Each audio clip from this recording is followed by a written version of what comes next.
तो संजीव लाल ईडी गिरफ्त में है, 6 दिनों की रिमांड पर है। उसको लेकर उसके कार्यालय पहुंची ईडी की टीम और वहां भी उसके दफ्तर से 2 लाख रुपए कैश बरामद किए गए। तो ईडी के अधिकारी जहां भी हाथ डाल रहे हैं वहां से नोटों का भंडार, नोटों का पहाड़ मिल रहा है। हम सीधे रुक करते हैं सहयोगी इमरान का, हमारे साथ लाइव जुड़ रहे हैं। इमरान, लगातार जिस तरह से ईडी की कार्रवाई झारखंड में देखने को मिल रही है, झारखंड को गरीब राज्य के तौर पर देखा जाता है, समझा जाता है, जाना जाता है, बताया जाता है, लेकिन जिस अधिकारी के ठिकानों पर ईडी पहुंच रही है वहां से जो बरामदगी हो रही है उसे देखकर नहीं लगता कि झारखंड गरीब राज्य है। यह बताना अब बंद करना होगा।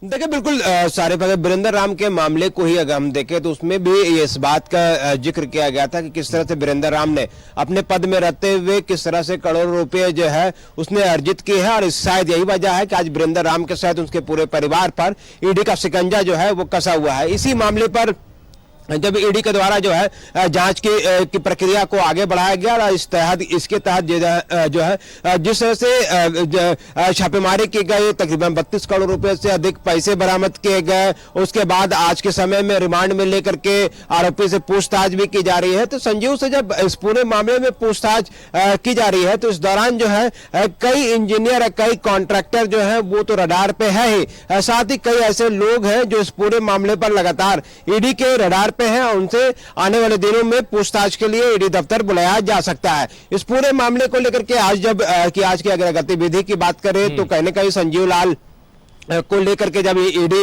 रिमांड में लेकर के अपने कार्यालय पहुंचे उस दौरान जो है उनके पूछताछ के लिए कई अधिकारी मौजूद थे। यहां तक कि ईडी के वरीय अधिकारी के रूप में कपिल जो है वो खुद इस जगह पे मौजूद था। और साथ ही साथ जिस तरह से इस पूरी कार्रवाई को अगर हम देखें तो जिस जगह पर ईडी हाथ डाल रही है उस जगह से पैसे जो है वो निकल रहे हैं। कॉन्ट्रैक्टर जो है राजीव सिंह, उनके ठिकाने पर जब छापेमारी की गई तो 2 करोड़ रुपए से अधिक कैश बरामद किए गए। उससे पहले जो है जहांगीर के ठिकाने पर छापेमारी की गई, उनके पास से 32 करोड़ रुपए से अधिक पैसे बरामद कर लिए गए। अन्य लोगों के ठिकाने पर भी छापेमारी की गई। तो उन तमाम जगहों से कुछ ना कुछ निकल ही रहा है। तो कहीं ना कहीं इस पूरे मामले में जो कनेक्शन दिखाई दे रहे हैं आज की तारीख में भी, आज जब प्रोजेक्ट भवन स्थित संजीव लाल के जब कार्यालय पर ईडी की टीम पहुंची तो उस दौरान जो है उनके चैम्बर के ड्रॉवर पर रखे तकरीबन 2 लाख रुपए से अधिक जो कैश बरामद किए गए हैं, अलग अलग लिफाफे बरामद किए गए हैं, कई दस्तावेज बरामद किए गए हैं जिनकी जांच जो है ईडी की टीम कर रही है। आप समझ सकते हैं कि कार्यालय में 2 लाख रुपए, वो भी सरकारी कार्यालय है, सरकारी कार्यालय में 2 लाख रुपए का क्या यूज है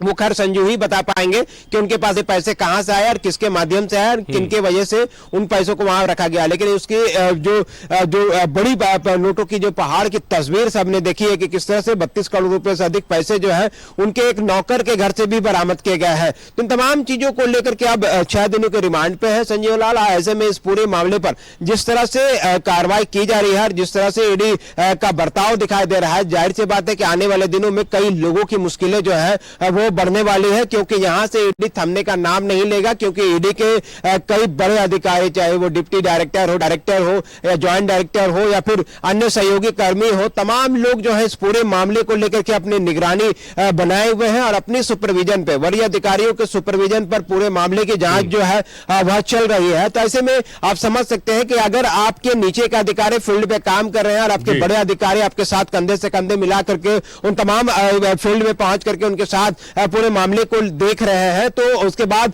जो ईडी के अफसर हैं उनके कितने हौसले में अफजाई हुई होगी, कितना बुलंद हुआ होगा। क्योंकि जिस तरह से बड़े अधिकारी न सिर्फ घटनास्थल पर पहुंच रहे हैं बल्कि अगर आप रिमांड में लेकर के किसी व्यक्ति को लेकर के प्रोजेक्ट भवन जाते हैं तो वहां पर भी ईडी के तमाम वो अधिकारी मौजूद रहते हैं जो इस पूरे मामले को लेकर के लगातार अपनी निगाहें बनाए हुए थे। तो एक बड़ी कार्रवाई है ईडी का। आने वाले दिनों में कई लोग इस पे जद पे आ सकते हैं। फिलहाल इस पूरे मामले में देखना होगा कि संजीव लाल से जब पूछताछ की जा रही है, इस पूछताछ के बाद किस तरह की बातें सामने आती है, संजीव लाल अपने मुंह कितना खोल पाते हैं, किन किन लोगों के नाम सामने आते हैं, क्या इस पूरे मामले में किन किन इंजीनियर्स के इस पूरे मामले में भूमिका रही है, किन किन कॉन्ट्रैक्टर की भूमिका रही है, किन की इस पूरे मामले पर सहभागिता रही है, पैसे किन के थे, इस तरह के कई सवाल है।